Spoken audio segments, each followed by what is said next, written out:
오늘도 주님이 주신 은혜가 저 여러분들에게 넘치기를 바랍니다. 성경에 게으른 것은 우리에게 늘 경고되어지고, 또 게으른 사람은 먹지도 말라고 그러고 가서 개미한테 가서 배우라고도 가르쳐줘요. 우리가 게으른 것은 허락되어진 시간들에 관해서 우리는 무책임하고 또 직무유기의 일과 같다고 생각됩니다.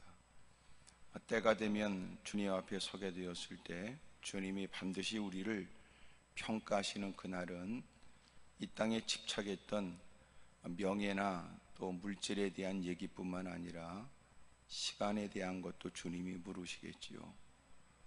같은 시간에 누군가는 더 많은 흔적을 위해 애쓰는 사람도 있고, 또 많은 시간을 보냈지만 그러나 주님 앞에 보고할 거리가 없는 사람도 있을 테니까, 우리가 주님을 뵙게 된다라고 하는 사실 앞에서 우리는 과거를 어떻게 보냈는지, 지금까지 시간 개념이 어땠는지 이런 부분도 살펴서 여러분 더 많은 유용된 흔적들을 남겨야 될 줄로 믿습니다.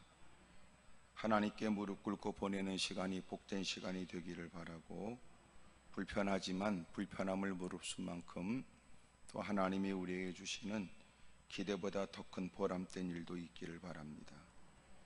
오늘 성경은 무엇보다도 제자를 부르신 주님에 관해서 말하고 있고, 특별히 시몬 베드로가 어떻게 부름을 받게 되었는지를 성경은 얘기합니다. 오늘 말씀의 제목은 예수님을 만나면, 이렇게 말씀을 전하는 게 좋을 것 같습니다. 오늘 본문의 내용은 이렇습니다. 예수님 주변에 많은 사람들은 몰려들었고, 예수님이 게네사렛 호숫가 긴네렛이라고 하는 갈릴리 바다라고 말하는 그곳으로 주님은 가시게 됐습니다. 이미도 따르는 제자들이 있었고, 그러는 중에 주님께서는 베드로를 부르신 장면이 있어요. 예수님이 호숫가에 가서 보니까 배 두 척이 있는 것을 보셨고, 어부들은 배에서 나와서 그물을 씻고 있는 걸 보니까 이들이 이미도 모든 하던 어부의 일을 마치고 나서 그물을 씻고 있다고 하는 사실로 느껴집니다. 예수님께서 두 배 중에 한 배에 올라타신 거예요. 그것은 시몬의 배입니다. 예수님께서 육에서 조금 떼도록 주님이 말씀하셨습니다. 바다를 등지고 몰려든 많은 사람들에게 효과적으로 말씀을 전하기 위한 방법이었습니다. 시몬 베드로에게 어떻게 양해를 구했는지 그 내용은 기록되어 있지 않습니다. 다만 따르는 많은 무리가 있었고, 예수님이 하시는 말씀에 그는 마음에 느끼는 바 그 권위 앞에 기꺼이 예수님이 배를 타시는 걸 허용했고, 또 많은 사람들이 볼 수 있도록 육지에서 조금 떼어서 주님은 앉아서 배에서 무리를 가르쳤습니다. 그 배에는 시몬도 베드로도 앉아 있었고, 예수님이 말씀을 마치시고 난 다음에 시몬에게 너는 깊은 데로 가서 그물을 내려 고기를 잡으라고 하신 겁니다. 그의 경험상 수용할 수 없고, 어릴 때부터 그렇게 그곳이 익숙하게 자라서 어부가 된 그의 입장으로는 예수님 말씀을 수용하기가 어려웠습니다. 왜냐하면 이들은 고기를 밤에 잡았습니다. 그리고 마침내 동이 토론 아침에는 그물을 걷어들이고 배를 육지에 댔습니다. 그런데 주님은 동이 토론 아침 모든 일을 다 정리해야 될 때 오히려 깊은 데로 가서 그물을 내려 고기를 잡으라고 하신 겁니다.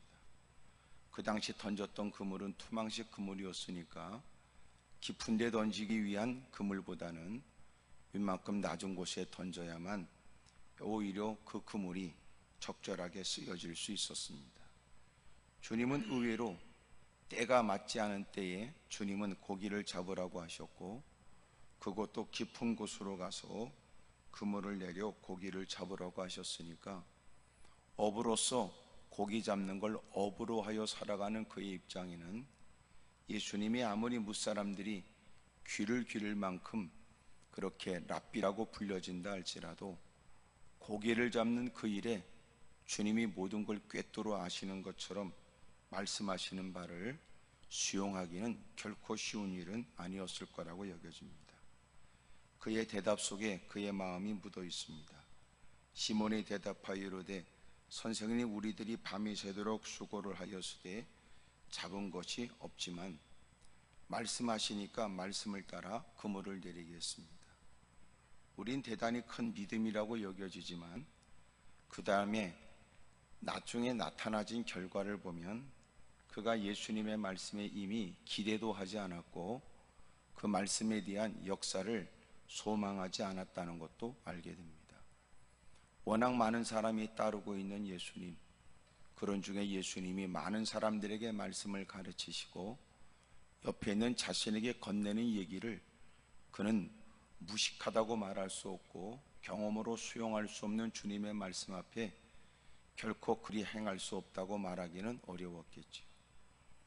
예수님께서는 자기가 다 모르지만 이 예수님은 보통 분이 아니라는 것 정도는 느낄 수 있었고 함부로 대해서는 안 되겠다는 것도 갖고 있었으나 자기의 직업상 결코 말도 되지 않는 주님의 분부 앞에 그는 임에도 실패를 각오한 듯 임에도 헛된 수고지만 그 헛된 수고도 한 번쯤은 그런 주님을 위해서 수고도 할 수 있다는 생각을 가지고 있었던 듯합니다. 큰 기대 없이 우리는 밤이 새도록 고기를 잡습니다. 동이 토론 아침에는 이렇게 그물을 걷어들이지요. 하지만 이렇게 많은 사람이 따르고 많은 사람들 앞에서 그들이 하찮게 들을 수 없는 말씀을 강론하시는 주님, 우리가 결코 주님이 갖고 계신 그 권위나 또 위험 앞에서 함부로 대할 수는 없고 그저 나도 인격적으로 대하여 예수님 말씀하시는 대로 그물을 가서 한번 내리지요. 그의 마음은 이런 마음인지도 몰라요. 마침내 그물을 던졌는데 빈 그물이 되면서 예수님께 이렇게 말씀했을 거예요. 보셨지요? 빈 그물이 될 줄 알았어요. 우리는 그렇게 이른 아침에 그것도 깊은 곳에 가서 그물을 던지진 않거든요. 그래도 예수님이 보통 분이 아니라는 걸 느꼈기에 한 번쯤 해봤던 거예요. 어차피 밤이 새도록 고기도 한 마리 못 잡았는데 한 번도 까짓거 이렇게 귀한 분을 위해서 하는 것쯤이야, 그런 생각했지요.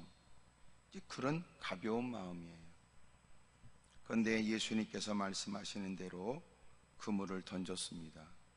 근데 이게 웬일입니까? 고기를 잡은 것이 심이 많아 그물이 찢어지는 거예요. 자기 혼자 감당이 안 돼서 소리질로 친구의 배를 불렀습니다. 그리고는 그 두 배가 서로가 힘을 모아 그렇게 어마어마하게 잡힌 찢어져 가는 그 그물에 고기를 건져내게 되었는데 그 양이 얼마나 컸냐 하면 두 배의 채움에 잠기게 되었다 그랬어요. 여러분, 두 배, 빈 배가 가득 채워지도록 고기를 잡게 된 거예요. 그러니 이것은 상상할 수 없는 일이지요. 한 번쯤 예의상 한 번쯤 해본다고 했던 일이 지금까지 그들이 수고하고 애쓴다고 해서 얻을 수 없는 어마어마한 성과를 거두게 됐던 겁니다. 이 일이 얼마나 큰 충격이 됐는지 8절에 보면 시몬 베드로가 이를 경험하고 예수님의 무릎 아래 엎드렸습니다. 주여, 저를 떠나십시오. 저는 죄인입니다. 라고 고백하게 됩니다. 여러분, 어떻게 이런 일이 가능할까요? 그러니까 본래부터 그는 의도하지 않았던 일이었고 기대조차 갖지 않았던 일이었어요. 되어진 일은 얼마나 그에게 기대도 안 했던 만큼 일어난 일들은 그렇게 뭔가를 얻어보겠다고 애써서 얻을 수 있는 것이 아니었어요. 얼마나 마음 가운데 기뻐 뛸 만한 일인데도 그의 마음엔 두려움이 생긴 거예요. 그러더니 갑자기 그는 자기가 죄인이라고 고백하게 이르게 돼요. 여러분, 죄인이라고 고백하는 게 쉬워요? 세상에 별 볼 일 없이 이런저런 깊은 상처에 더 이상 방법 없는 처지에 자기를 부르는 것은 교회밖에 없어. 여러분, 그러면서도 자존심은 살아있어 가지고 개폼 잡고 쭈그리고 앉아 회개하라고 다고치면 기분 나쁘다고 그러고 반발하는 인간들인데 놀라운 건 주님이 보여주신 얼마 어마어마한 기적 앞에서 여러분, 그는 영원히 자극을 받은 거예요. 영원히. 예? 얼마나 큰 충격인지. 나는 죄인입니다. 저를 떠나십시오. 이는 자기 및 자기와 함께 있는 모든 사람이 곡이 잡힌 것으로 말미암아 놀라고 세베대의 아들로서 시몬의 동업자인 야고보와 요한도 놀랐습니다. 예수님께서 자기가 죄인이라고 고백하는 그에게 이제부터는 내가 사람을 취하리라. 너는 나를 따라라. 이제는 너는 사람 낚는 어부가 되리라. 그러자 그가 배와 그물을 육지에 대고 모든 것을 버리고 예수님을 따르게 됩니다. 예수님을 만나게 되면 어떤 것을 깨닫게 될까요? 예수님을 만나게 되면 첫째, 전혀 알지 못한 것을 깨닫게 되죠. 여러분, 지금까지 자기가 그 바다가 익숙하고 어릴 때 물장구 치고 장구 치면서 놀았던 그 자리, 이제는 어른들을 바라보면서 성장하더니 이제는 자기가 어부가 된 거예요. 근데 놀라운 건 그렇게 성장하면서 어디 가면 소위 낚시하는 사람들 그러더라고. 어디가 포인트라고 그러고, 어디 가면 무슨 고기가 있다고 그러고, 요새는 또 다 여러분 기계로 해가지고 고기가 몰리고 고기가 뭐 이런 것도 다 보더라고요. 어군 형성이 되는 것을 다 그렇게 보더라고요. 그런데 여러분, 지금까지 그 바다는 누구보다 익숙하여 그래서 어부라고 하는 직업을 갖고 있는데, 여러분, 자기의 상상 밖의 일이었어요. 밤새도록 고기를 잡으려고 오른쪽 왼쪽으로 그물을 던지고, 여러분, 그래도 뭐라도 건져야 사람이 힘이 생기고 그물을 던졌다 걷어 올렸다 하는 것도 소득이 있어야 즐거운 일인데, 빈 그물을 던졌다가 또 빈 그물을 걷어들이는 것, 이것이 밤새도록 반복되는 일들은 얼마나 사람을 지치게 할까요? 그런 중에 놀라운 건 주님은 전혀 의외의 때에 의외의 장소를 주님은 가르쳐 주신 거예요. 여러분, 예수님을 만나게 되면 여러분, 우리가 알지 못하는 세상을 아는 거예요. 세상을. 하나님께서 그 모든 일에 간섭하여 우리보다 더 많은 것들을 아시는 주님이 그 모든 것들을 지도하여 우리가 애쓰고 힘써도 이루지 못한 일을 이루게 하시는 걸 경험하게 되는 거고, 여러분, 실패가 우리에게 주는 유익이 뭐예요? 실패를 통해서 내 힘으로 안 된다는 것을 알아요. 누군가의 도움이 필요하다는 걸 알지. 기고만장한 인생, 오늘도 제가 잠언서 16장의 말씀을 그렇게 나눴는데, 여러분, 교만한 자 패망의 선봉이 돼요. 거만한 자 넘어짐의 앞잡이가 된다고. 겸손한 자에게 하나님이 은혜를 베풀어 주지요. 삼가 하나님의 말씀을 주의하는 자에게 복이 있어요. 여호와를 의지하는 자에게 하나님이 은혜를 베풀어 줍니다. 여러분, 하나님을 의지한다는 건 뭘까요? 여러분, 겸손하게 산다는 게 뭘까요? 그것은 구체적으로 이 땅에서 하나님이 우리에게 일러주신 말씀을 따라 사는 것이 하나님을 의지하는 거고 겸손하게 사는 거예요. 세상에 힘없는 사람, 힘 있는 사람들 앞에서 손을 비비고 살아가는 거, 그거는 아첨이란 말이에요. 아첨. 예? 손을 비비고 사는 거, 그건 굴욕적이지 않아요. 어쩔 수 없다고 말하지만 못된 인간들은 기회를 엿봤다가 마침내 남달리 뭔가 권세를 얻게 되거나 권력을 갖게 되면 역겹고 더러운 짓을 다 한단 말이에요. 그리고 옛날 얘기는 그때는 그때 말이 맞았고 지금은 이 말이 맞다고 사기친다고요. 그리고 그 더러운 것들이 몰려다니면서 지네끼리 이름은 힘을 합세하여 그리고 여론을 조성하려고 하는 못된 더러운 짓은 옛날이나 지금이나 마찬가지거든요. 하나님을 의지한다는 건 막연한 얘기지만, 그러나 하나님은 하나님을 의지하는 게 막연하다고 말하지 않아요. 이건 구체적이지요. 그래서 우리가 다 읽고 있는 하나님 말씀을 우리의 손에 들려줘서 이 땅에서 어떻게 적용하고 살아야 될지를 깨닫게 하고, 세상의 문화가 막 바뀌어질 때 그때마다 하나님은 성경을 열심히 접하며 지도를 구하는 이들에게 성령을 통하여 그 말씀을 이 시대에 어떻게 적용하면서 믿음으로 살아야 되는지를 가르쳐 준다 그 말이에요. 인간이 하나님께 옆집지 않아서 그렇고 주님의 뜻을 깨달으려고 하지 않아서 그러지, 인생이 하나님의 말씀 속에 이미도 우리가 가야 될 길을 구체적으로 명시해 놨다 싶어 말씀을 진지하게 살피면 깨닫게 하고, 하나님 말씀을 열심히 살피며 성령의 조명 아래 무지하고 어리석은 인생들이 바르게 깨닫고자 심으면 성령을 통하여 하나님이 밝히 알게 하셔서 이 시대에도 살아계신 하나님을 기쁘시게 하는 바른 삶을 살 수 있도록 하나님이 도와주신단 말이에요. 예수님을 만나게 되면 우리가 전혀 알지 못했던 것에 눈을 뜨게 됩니다. 마치 여러분 우리의 눈에 가리고 있는 것들이 벗겨지는 것처럼, 여러분 하나님의 음성을 듣는 귀가 복이 있는 것처럼 말이에요.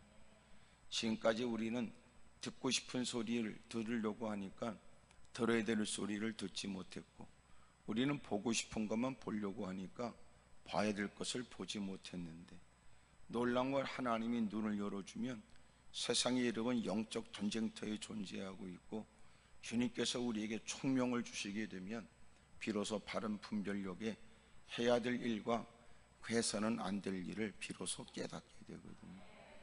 열심히 여러분 책상머리에 앉아서 학문을 파고들어서 인생이 여러분 공부를 하고 남달리 학박사가 된다고 할지라도 그것으로 세상을 여러분 다 통달하지 못해요. 대학 강단에서 교수로서 세월을 보냈어도 마침내 자기도 은퇴하여 노년에 여러분 이렇게 살아가는 걸 보면 다 처음부터 다시 사회생활을 배워야 된다잖아. 강단에서 아이들만 만나고 교수님 소리만 듣다가 이제는 모든 매사 일들을 누구 도움 없이 자기가 해결해야 되는 그런 은퇴 후의 삶은요, 자기가 멍청하다는 거예요. 멍청. 세상에 돌아가는 걸 모르잖아요. 저도 지금 여러분 차를 안 타면은요 버스 타는 것도 모르겠어요. 옛날 차 타고 다니고, 아니면 여러분 이렇게 기도원에 있어서 오는 여러분이나 만나고 있는 제가, 예? 가뜩이나 요새는 부흥회도 안 다니고 요새는 환경이 여러분 활동이 제한되니까 말이에요. 더더욱 말이죠. 그러니 지하철 타라고 그러면 저도 헷갈려요. 물어볼 사람을 찾으려면 한참 헤매야 된다면서 또. 그니 그거와 같다 그 말이에요. 한 분야에서는 누구보다도 열심을 사력을 다한 시간이 있어도, 한 분야에 관해서 누구보다는 더 안다 싶어도 그렇다고 해서 모든 것을 통달한 거 아니에요. 박사라고 할지라도 여러분 지가 아는 것만 아는 거지 모르는 건 더럽게 모르는 게 박사예요. 또 하나, 박사가 진짜 뭔 줄 아세요? 배우고 배워도 더 모르는 것을 깨닫게 되는 걸 박사라고 그러는 거예요. 박사라고 개폼 잡는 건 그건 박사가 아니에요. 배우고 배울수록 여러분 더 모르는 거 아니에요. 지금 여러분 아니말로 세상에 똑똑하다는 사람이 머리를 맞대고 밤새워 사력을 다하고 서로가 힘써도 아직도 여러분 이렇게 이 질병에 백신이 나오지도 않고, 예? 여러분 세상에 지금도 감염병이 곳곳 나라마다 이런저런 질병이 창궐한다는 거예요. 어쨌든 주님 오실 날이 가까웠어요. 하나님이 다양한 일들을 통하여 우리에게 그동안 쌓았던 그 자랑했던 지식의 낭패를 경험하게 하고, 그렇게 장담했던 그 모든 것들이 여러분 뜻대로 되지 않는다는 것을 스스로 고백하게 만들면서 비로소 하나님의 말씀에 귀를 기울이도록 만드는 거예요. 아멘입니까? 그게 실패가 우리에게 주는 유익이라고요. 그렇게 눈에 교만기가 가득했다는 거니 인간이 하나님 말씀을 듣겠다고 하는 일이 쉽겠어요? 그렇게 기고만장하여 거들먹거리고 개폼 잡았던 인간이 하나님 전에 겸허히 고개를 떨구고 삼가 하나님 말씀을 진지하게 경청하겠다는 데는 뭔가 이유가 있겠지요. 자기가 계획한 대로 뜻대로 되지 않는다는 것과, 그렇게 자신의 삶은 무사람들이 부러워할 만하다 할지라도 자식 새끼 바라보면 얼굴이 화끈거릴 만한 일이 있고, 이런저런 일 때문에 다 약점들이 있고 어려움도 있지요. 세상에 장담할 인간이 어디 있어요? 지금까지 잘했다 할지라도 오늘 생소하게 만나는 문제 앞에 쌓아뒀던 명성이 다 허물어져 버리기도 하고, 그동안 건강을 자랑했던 인생이 그 조그만 바이러스의 문제 앞에 여러분 누군가하고 요새는 이렇게 질병 때문에 죽게 되면 말이에요, 가까운 자기의 가족들과 더불어 유언도 제대로 하지 못하고 이 땅을 떠나가야 됩니다. 인간이 별 볼 일 없어요. 아무것도 안 해요. 그렇다고 두문불출한다고 해서 해결될 일이 아니에요. 우리가 여러분 철저히 지킬 건 지켜야 되지만 확실한 건 생명은 하나님의 손에 있어요. 아멘입니까?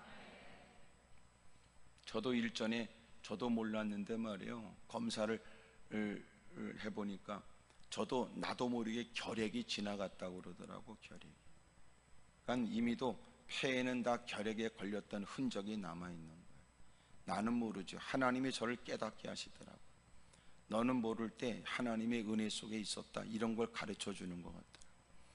왜 하나님이 그런 얘기를 듣게 하시는가 보니까 대부분 지난날 한국교회에 영향을 끼치는 목사님들이 전부 다 폐에 구멍이 뚫렸다고만 그래요. 각혈을 하고 희망이 없고 피를 쏟는 중에 하나님께 매달려 기도하는 중에 하나님이 기가 막힌 은혜로 그분들을 살려서 여러분 그 은혜의 감격에 주님의 거룩한 일에 힘쓰고 해서 큰 성공적 사역을 이뤄냈다, 뭐 이런 얘기 들으니까 나는 아무리 봐도 사역을 잘 못하겠더라고. 폐가 멀쩡해가지고 나도 뭐 하나 걸려야 이게 무슨 뭐 나도 큰 사역을 하는 거 아닌가, 뭐 이런 철없는 생각을 했는데 하나님께서 다 검사를 하니까 글쎄 지난날 폐에 걸렸다가 폐결핵에 걸렸다가 치료받은 흔적이 있다고 그러더라고요. 그래서 마음가운데 희망을 가졌어요. 나는 그분들만큼은 아니라도 나도 뭔가 희망은 있는 것 같다, 뭐 이런 생각 말이지. 오늘 아무런 문제가 없으니까 그냥 산다고 말하지 마세요. 이렇게 저렇게 의학적 장비를 통해서도 지난날 살아왔던 게 그냥이 아니었던 거예요.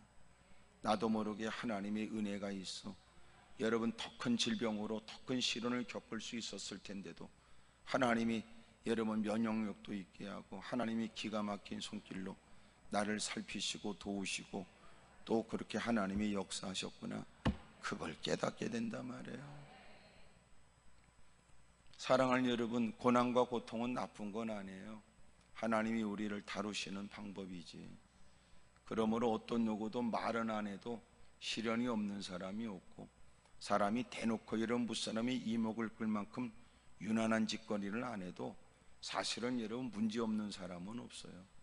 워낙 세상은 여러분 문제가 가득하고 어둠에서에게 판을 치니까 사람이 취향을 갖고 사람이 목표를 갖고 때로는 야망을 갖고 힘쓰는 일에 이런저런 어려운 일이 왜 없겠어요.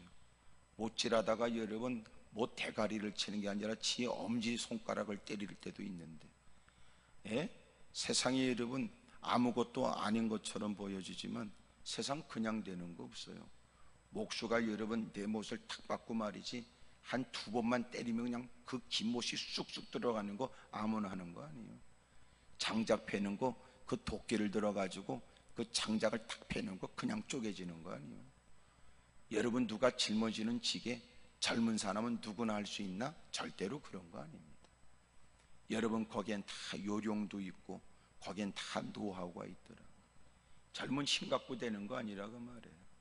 어느 아버지가 글쎄 열심히 뼈 빠지게 일해서 그러고는 서울에 아이 공부를 시키는데 이제는 이제 뭐 종강이 돼가지고 그리고 집으로 내려와 아버지가 일하는 쟁기질하는 걸 보고 아버지 제가 할게요. 여러분 나이 많은 아버지가 하는 게 참으로 안쓰럽고 젊은 자신이 그걸 보면서 자기도 뭔가 아버지한테 뭔가 힘을 보태야 된다고 하는데 그게 뜻대로 됩니까? 땅의 깊이를 조정해 가면서 소도 잘 몰아야 되는데 말이에요. 그러니 젊음을 가지고는 뭐든지 할 수 있다, 그런 것도 아니에요. 그런 것도 아니에요. 사람이 그만큼 배워도 알 수 있을 거라고 여겨지는 일에는 실상 모르는 경우도 있고 배운 게 없다고 해서 사람들은 무시하지만 누구보다 그만큼 노력해서 더 많은 걸 터득한 사람도 있다고요. 참 인간이 못됐지요. 그래서 고난은 우리에게 때로는 유익을 줘요.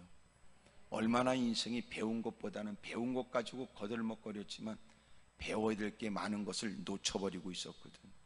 하나님 전에 다가와서도 오만방자하는 거 그런 거 아니에요.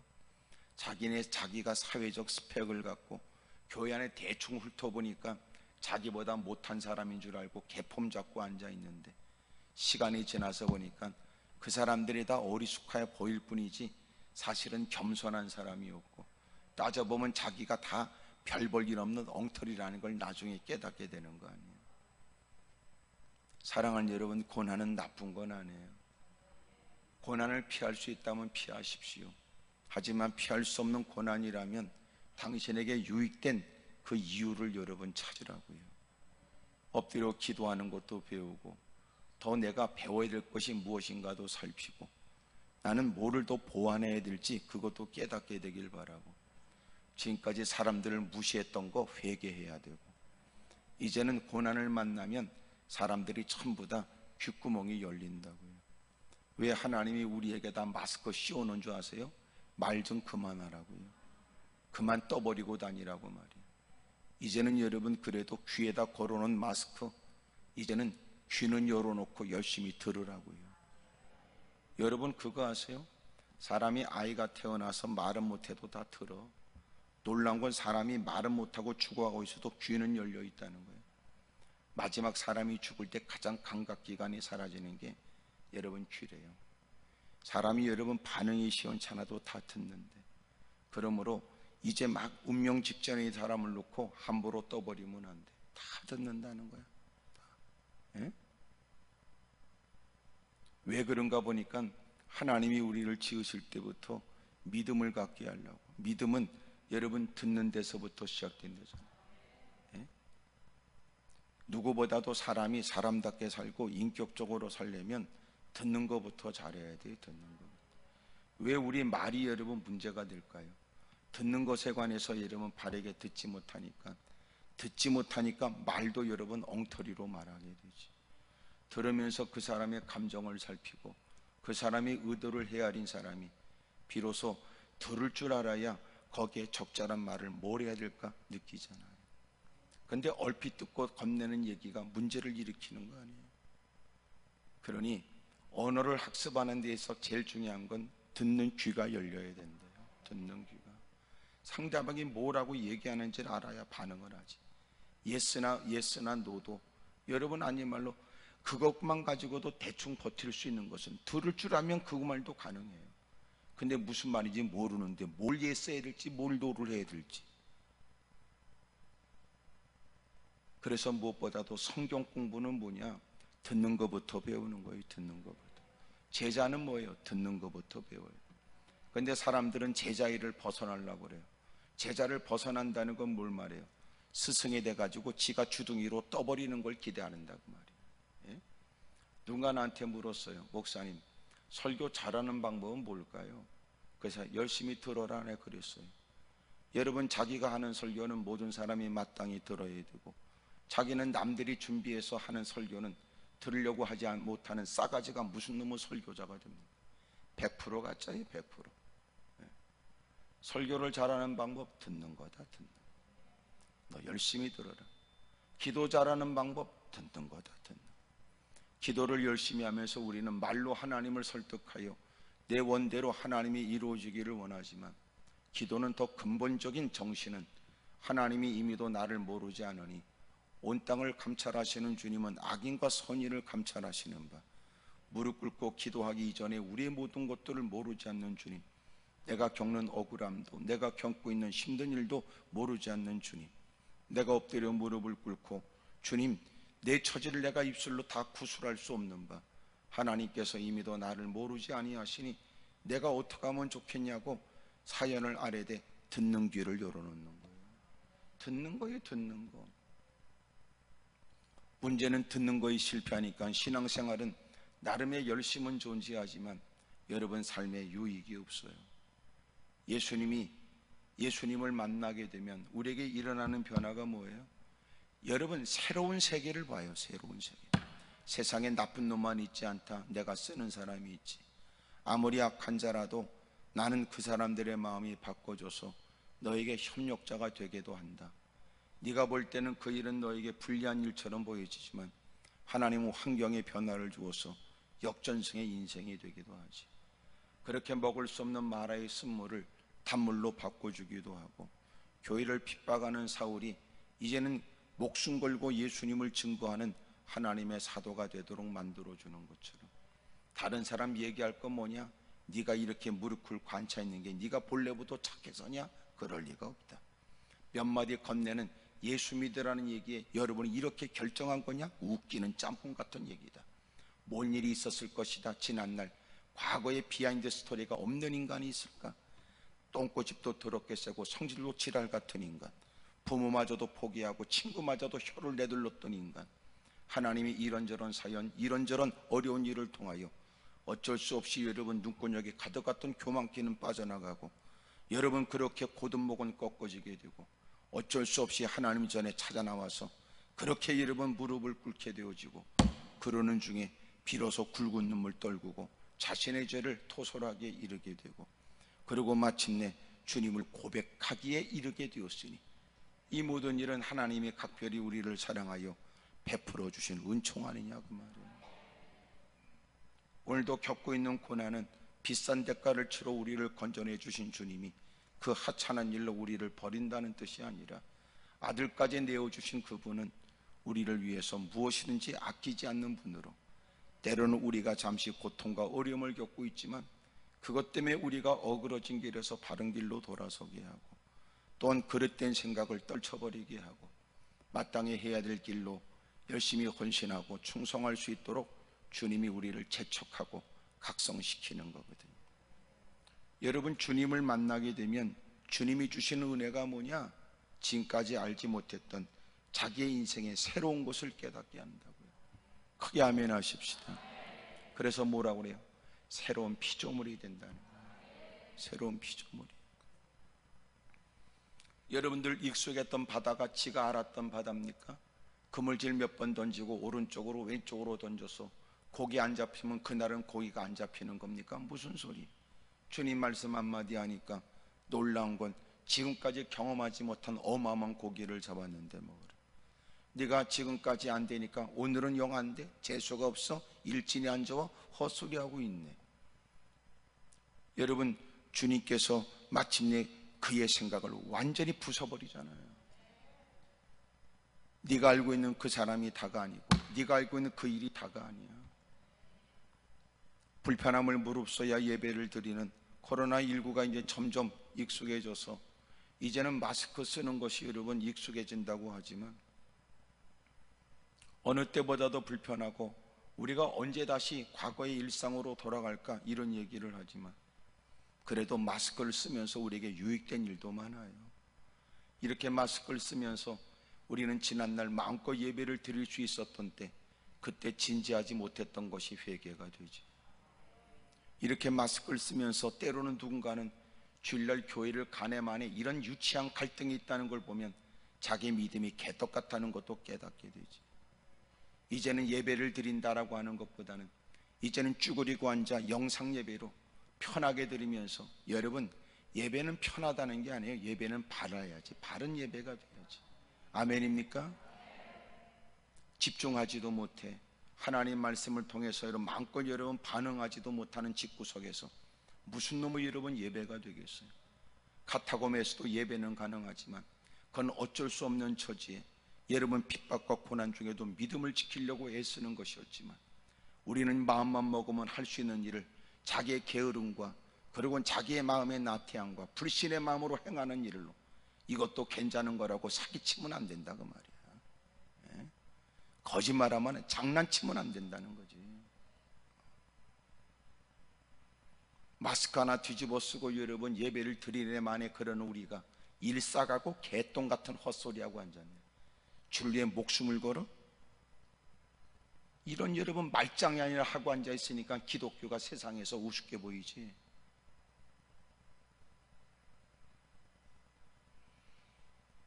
그러니 여러분, 우리가 그렇게 믿음 좋은 거 아니에요.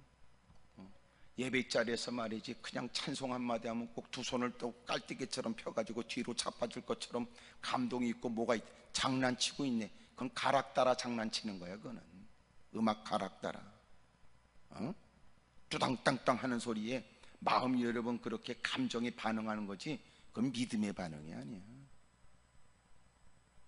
그러니까 제가 늘 했던 얘기예요. 영상도 꺼버려라, 불도 꺼버려라, 마이크도 꺼버려라. 그래도 예배를 드리겠다는가 물어봐라.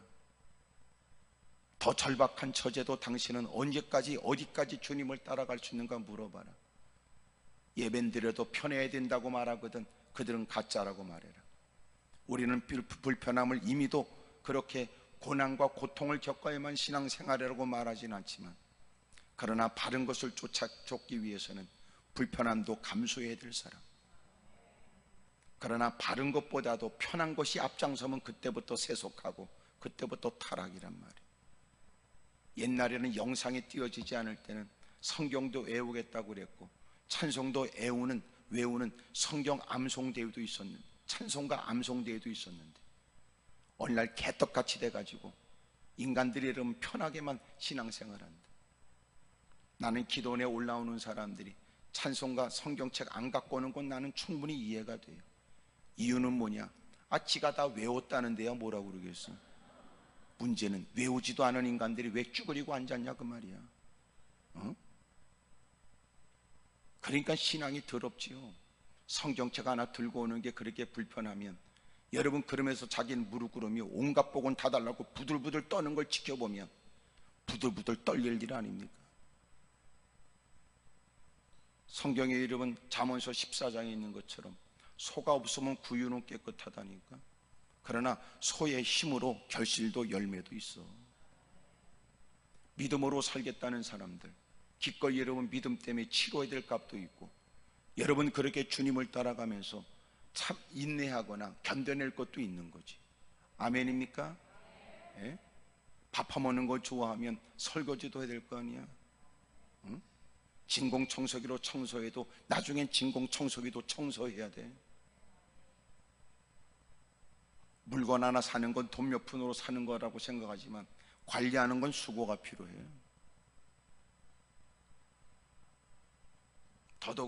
더더군다나 갈등 끝에 주님밖에 없다고 믿어서 믿음의 삶을 사는데, 여러분 예배 드리는 거 그게 여러분 귀찮은 일이 되거나, 여러분 예배 드리는 사람으로서의 모든 모양을 갖추는 것을 귀찮다고 생각하면 그게 신앙생활이냔 말이야. 급기야 그 사람들은 걱정이 된다. 이제는 시간 맞춰 예배 드리는 것도 그는 귀찮게 여겨질지 모른다. 그리고 이런 헛소리를 할 것이다. 왜 주일 예배는 꼭 일요일에만 드려야 되느냐? 그런 외칠 것이다. 왜 일요일만이 주일이어야 하느냐? 이렇게.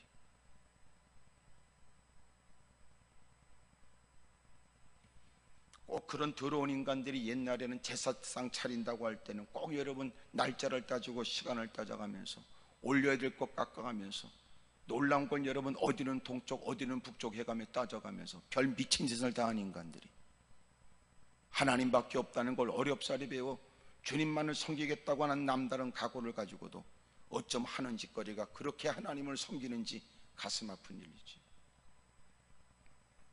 사랑하는 여러분, 주님을 만나게 되면 세상에 달라요. 세상. 아멘입니까? 세상에 다르다고요. 여러분 돈은 필요하지만 돈 때문에 여러분 인격이, 그리고 모든 것들을 다 버리고 인간인 것을 포기하며 살아가는 사람들을 혀를 차고 불쌍히 여길 수 있어야지. 삭개오가 예수님을 만나면서 일어난 변화, 예수님 내가 이제는 저의 재산의 반을 잘라가지고 가난한 사람들을 돕겠으며, 내가 부당한 방법으로 돈을 착취한 게 있으면 4배를 갚을 것이며. 이야, 놀랍잖아요. 예? 여러분 11조를 드린다는 얘기가 아니야. 재산의 절반을 띈다는 거야. 자기의 재산의 11조를 띈다는 게 아니에요. 자기의 재산의 절반을 띄워준다는 거야. 세리가 되기까지 그는 매국노 소리를 들으면서도 돈이나 벌어서 본때를 보여줘야 되겠다고 생각했던 깊은 열등의식에 빠져 있었던 그가 사람들의 매국노 소리하고 뒷꼭지에 대고 손가락질하고 있는 걸 모르진 않았지만 돈 버느라고 환장했고, 세리라고 하는 것은 손가락질 받을 일이었고 창기처럼 외면당할 일이었지만, 세리장이 되기까지 여러분 불법을 기꺼이 이유와 핑계를 앞서가면서 저지르며 살아왔던 인생, 예수님을 만나게 되자 자기가 지금까지 얽매였던 일들이 얼마나 부끄럽게 느껴졌는지 재산의 절반을 띄어서 나눠주고, 더 놀라운 사실은 남에게 토색한 일이 있거든 4배를 갚아주겠다고 하니까. 예수님을 만나면 달라지는 거예요.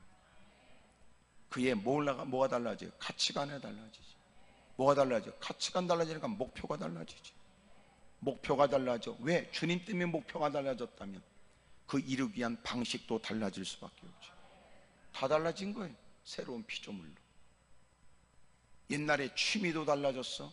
취향도 달라져.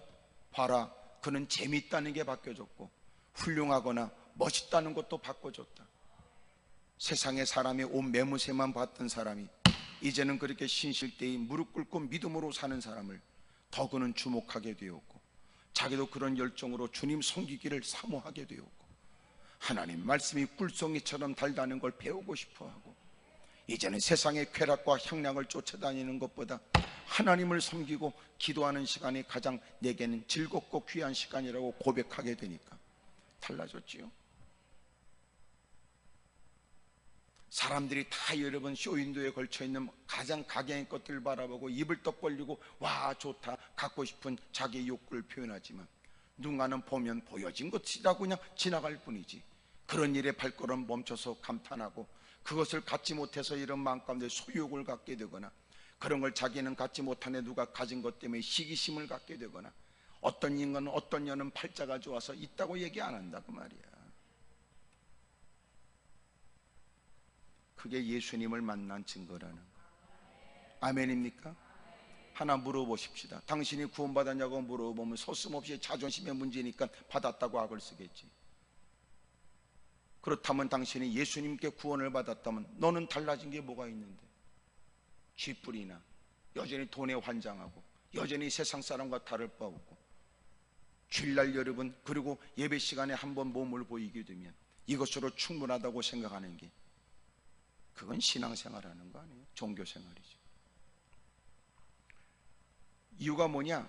그렇게 여러분 자기가 예배한 시간 참석할 수 있지만 더 중요한 결정적 이유가 있다면 그 사람은 예배 자리도 떠날 수 있는 사람. 마치 뭐와 같으냐면 여러분 개 목걸이를 걸고 긴 줄로 붙들고 있는 것처럼, 자유로운 것 같아도 언제나 통제 아래 놓이는 것처럼, 하나님이 전에 다가와 여러분 말씀으로 자유를 얻은 것처럼 보이지만 결과적으로는 어둠의 세력에 여러분 개목줄에 딱 잡혀 있는 것 같다는 말이에요.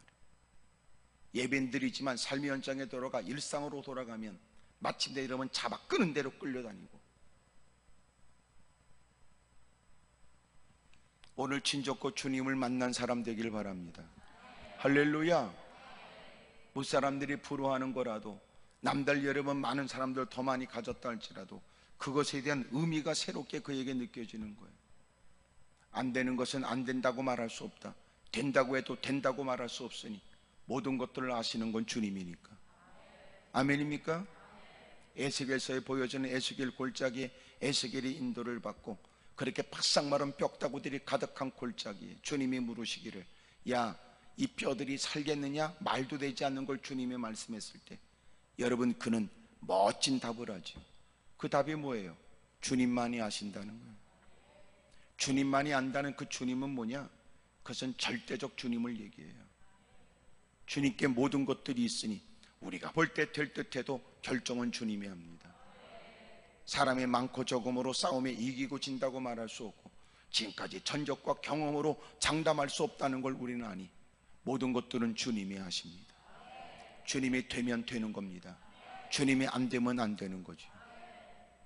마침내 주님의 명령을 쫓아 그가 태어나기 시작하자 뼈들이 여러분 전부 다 떨어져서 바람에 여러분 날아갔던 뼈다구가 여러분 날아와서 제자리에 다 떨어맞고 살이 오르더니 거죽이 입히고, 마침내 주님 말씀에 의해서 여러분 그렇게 살아있게 된다고 말이에요. 희망이 없는 이스라엘 백성들, 하나님이 다시 너희들이 볼 때는 희망이 없어도 내가 살게 하면 된다고 말하네요. 에스겔이 고백했던 것처럼 여러분 주님께 있어요. 주님께. 주님만 아세요. 주님만. 아멘입니까? 빨고 앓다가면서 자식 새끼 키웠다고 해서 자식의 장래를 네 따구가 보장할 수 없고, 지금까지 명성이 있고 대단하다 할지라도 하룻밤 사이에 인생이 어떻게 될지 모르니, 그러니까 교만과 오만함은 바르지 않아 날마다 정신 차리고 깨어있어 하나님 말씀으로 자기의 삶을 주의 깊게 살펴 결정하고 사는 게 복이다 그 말이에요. 예수님을 만나게 되니까 깊은 것도 알게 되었습니다. 그것도 큰 어장, 그것도 여러분 어마어마한 많은 고기를 잡을 수 있는 곳이라고도 여겨지게 되죠. 좋은 사람을 무조건 만나야 된다, 이것은 맞는 말이지만 지금 만나는 사람을 버리라는 건 아니에요.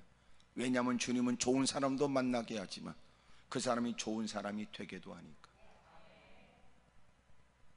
도대체 너는 하나님을 어떻게 알길래 무조건 이혼만 하면 되고, 무조건 갈라서면 되고, 무조건 때려치면 되고, 무조건 안 하면 되고, 무조건 더러운 짓만 하면 된다고 말하냐?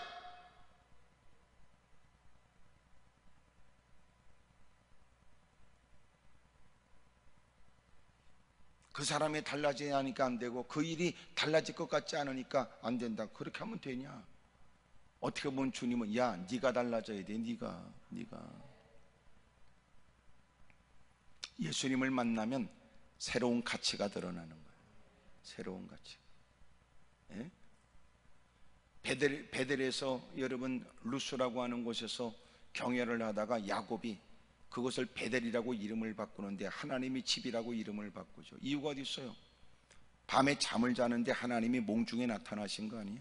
비로소 그가 고백하기를 이곳은 하나님이 계시는 곳이거늘, 이곳이 하나님의 전이거늘 고백하는 거 아니에요? 주님을 만나면 여러분 모든 게 다 바뀌어요. 아멘이지요? 오늘 주님을 만나게 되기를 축복합니다. 그래서 저주스럽다고 느껴지는 자기의 인생에 새로운 빛을 보게 되고, 끝이라고 생각하는 막다른 골목에서 하나님의 새로운 시작을 주시는 걸 깨닫게 되기를 바랍니다. 시작과 끝은 하나님께 있으니, 그래서 제가 그런 얘기를 종종 해요. 호루라기를 주님이 아직도 손에 들고 있다고 말이에요. 시작을 다시 주님이 선언할 수 있다는 거예요. 앞에다 손을 얹고 이제부터 다시 시작해라. 내가 너와 함께 할 테니까, 내가 너를 도와줄 테니까. 모세는 인생의 끝자락에서 80세의 여러분 민족의 지도자가 되는데 놀랍잖아요. 아브라함도 인생 여정이 75세에 시작되는데 주님을 만나면 달라진다니까. 달라지니까 나이에 대한 생각, 현실에 대한 생각, 여러분 앞날에 대한 생각, 이게 다 바뀌는 거예요. 그의 마음에 평강이 있겠지, 비전이 생기겠지, 꿈이 일어나겠지. 두 번째로 예수님을 만나게 되면 여러분 자기를 깨닫게 돼요. 자기를. 여러분 문제 때문에 어려움을 겪고 고통당하고 있다, 이 사실은 부정할 수 없지만 예수님을 만나 비로소 나를 알아요. 나는 물질에, 사업에, 생활에, 여러분 그 모든 직장에 어려움을 겪고 있다. 그래서 무릎을 꿇었지만 주님을 만나게 되면 그가 알지 못한 더러운 죄를 깨닫게 돼요. 죄를. 예? 죄인이 아닌 인생이 없겠죠. 그러나 주님을 만나면 더 비참한 자신을 깨닫게, 비통한 자신을 깨닫게 됩니다. 죄는 가장 큰 죄가 뭐예요? 성령이 이 땅에 오시면서 예수님이 성령이 이 땅에 오시면 너희가 세 가지를 알려준다. 죄, 의, 심판에 관해서. 죄가 뭐예요? 예수 믿지 않는 게 죄. 의는 뭐예요? 예수님이 의인이에요. 예수님을 믿는 게 의예요. 세 번째, 심판은 예수님이 심판한다는 거예요. 성령이 그걸 가르쳐준다. 죄가 뭐예요? 예수 믿지 않는 게 죄예요. 지금까지 인간관계 속에서 여러분 잘 죄인을 느꼈어요. 여러분 인간끼리의 죄라고 하는 거는요, 서로가 다 자기 주관적이에요. 이런 거예요. 나는 누구한테 잘못했는데, 그래서 마음 가운데 괴로웠는데 쫓아가서 아유 제가 지난날 너무 잘못했어요. 근데 말도 못하고 오랜 세월 보냈지요. 이렇게 소갈이 하다가 잊어서 얘기해요. 미안해요. 그 사람 기억도 안 해요. 나는 내 기준에 의해서 이것은 내가 누군가에게 잘못한 일이라고 여겨지지만 그 사람은 그냥 사람이 살다 보면 그럴 수 있지, 그리고 아무 생각도 없이 툭 털어버린 일이었어요. 우리가 말하는 죄라는 건 자기 중심적이라는 거 알겠죠? 그러니까 누군가는 상대방이 고통을 당하는데 누군가는 그게 무슨 죄야? 뭐가 문제야? 라고 그럴 수 있다고요. 절대적인 주님 앞에서 우리는 죄를 깨닫, 이게 죄인이라는 거예요.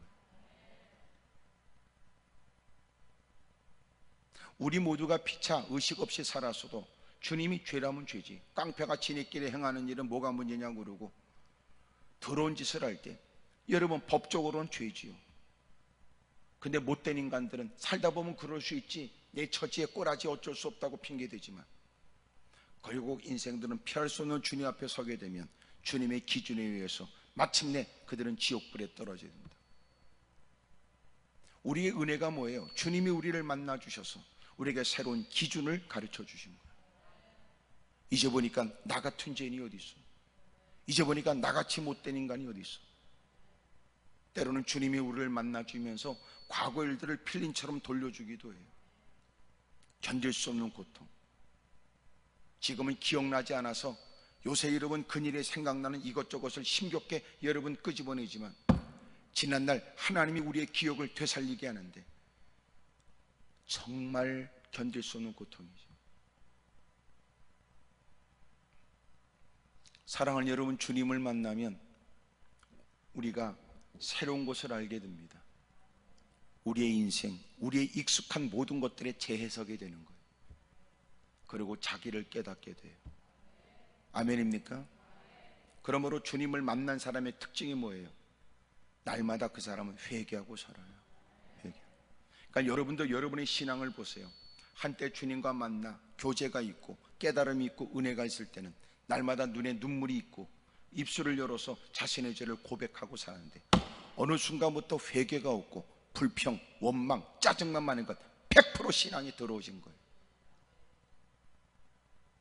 그는 지금 하나님이 없고 주님이 없이 여러분 세상만 있는 삶을 살아서 그래요. 주님을 만난 사람, 주님을 모시고 사는 사람, 주님이 의식된 삶 되기를 바랍니다. 예수님을 만나게 되면 어떤 일이 있을까? 세 번째, 마침내 그에게는 새로운 시작이 있어요. 새로운 시작, 새로운 만남. 너는 이제부터 나를 따라거라. 내가 너를 사람 낳는 어부가 되게 하리. 새로운 시작이에요. 지금까지는 자기를 위해 살았는데 이제는 주님을 위해 살 수 있는 기회를 주는 거예요. 예수님을 만나게 되면 마침내 주님께서는 새로운 시작을 주세요. 지금까지 상상하지 못했던 주님이 우리에게 부여한, 주님이 나를 필요로 하신다는 최고의 영광 딴 일에 우리의 삶을 드리게 돼요. 이제는 내가 사는 것은 아니고 내 안에 사시는 주님으로 사는 우리가 이제는 가는 곳마다 먹어도 마셔도 무엇을 하든지 주님의 영광을 위해 살게 하시는 거예요. 아멘입니까? 근데 여전히도 우리는 자기에 집착하거나 이 땅에 집착하여 살아가요. 마지막 때가 되면 휩쓸릴 가능성이 많아서 교회 안에서조차 돈은 있어야 된다고 헛소리 되는 인간이 있고, 예수님을 믿어도 여러분 돈 버는 일에만 환장하고 살아가는 인간들, 예수님의 이름을 부르되 그 사람의 목적은 부자가 목적이다. 부자가 목적이다. 그래서 성경에 부자와 나사로 얘기하는 거예요. 부자라고 하는 말은 보통 명사고 나사로는 여러분 하나님께서 그에게 고유명사잖아요. 주님은 나사로는 나사로, 그는 거지지만 부자, 거지 이렇게 표현되어야 되는데 부자는 부자라고 그러고 이름을 부르지 않지만 거지 나사로는 나사로라고 부르세요. 오늘날 이 시대에 적지 않은 인간들이 그런 보통 명사의 마음을 빼앗겨 부자 이러는 거, 돈 많은 인간 이러는 거, 끝발 있는 인간 이런 거. 그러나 고유명사 주님이 그를 불러요. 그를 나사로, 그를 부르잖아요. 오늘 여러분, 저와 여러분들은 주님의 사람이 되길 바라요. 믿음의 사람이 되길 바랍니다. 아멘입니까? 오늘 우리가 무릎 꿇는 것은 건강이 목표가 아니란 말이에요. 뭐가 목표예요? 주의 영광이 목표죠. 그런데도 건강이 필요할 수 있어요. 하지만 건강을 구하지만 건강하지 못한다고 해도 우리는 그 처지에도 하나님의 영광을 돌리며 살아요. 우리는 물질을 구해요. 부자가 목표가 아니에요. 주님의 영광이 목표예요. 그래서 주님이 우리에게 때로는 원하는 바를 주지 않을 수도 있어요. 물질이 많아야만 하나님의 영광을 돌릴 수 있는 거 아니에요. 어려운 중에도 하나님의 영광을 돌릴 수 있어요. 얼마든지 주의 이름으로 사람들에게 감동을 주고 언제나 그리스도의 이름으로 가는 곳곳마다 주님의 따뜻한 사랑을 전할 수 있어요. 뭐가 문제예요? 네 탐욕이 문제지요. 그런데도 은큼하게 하나님의 영광의 이름으로 속인단 말이에요. 진실되지 못하잖아요. 욕심이 있으면 욕심이 있다고 말하세요. 그런 부분에 관해서 극복할 수 있는 힘을 구하십시오. 하나님의 영광이라는 말은 여러분 지위 고하를 막론하고 누구든지 할 수 있어요. 산천초목도 어린아이도 누구든지요. 문제는 당신이 자꾸만 하나님의 영광을 위한 조건을 거는 게 그게 문제다 그 말이에요.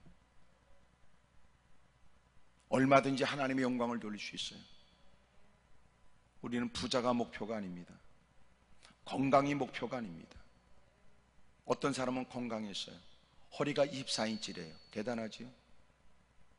아주 잘록한 허리에 늘씬한 여러분 몸매에 가게만 하면 사람들이 이목을 끌었어요. 그 사람은 날마다 몸을 가꾸는 일에 세월을 보냈어요. 죽었어요. 그게 어쨌다는 겁니까? 이것처럼 비참하고 더러운 짓이 어디 있어요?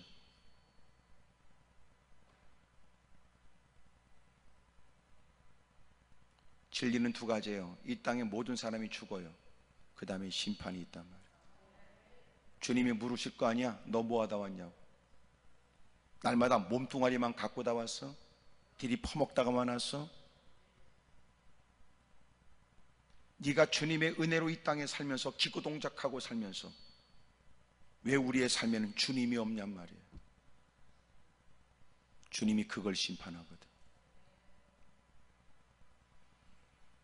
예수님을 만나면 새로운 인생이 시작됩니다. 이제는 주를 위해 사는 거예요. 너는 나를 따라가라. 그는 기꺼이 그 모든 걸 버리고 기꺼이 주님을 따라요. 오늘 이 말씀은 제가 여러분에게 질문하는 거예요. 제가 자꾸 여러분 예배 시간 속에 여러분의 질문합니다. 왜냐하면 설교가 남의 얘기가 아니고 네 얘기이기 때문에 그래요. 당신은 주님을 만났습니까? 당신은 주님을 만난 게 사실입니까? 만났다는 걸 어떻게 할 수 있습니까? 탐욕은 그대로고 여전히도 미움은 그대로고 여전히도 모든 것들이 네 맘대로 돼야 된다고 생각하는 네가 어떻게 주님을 만난 겁니까?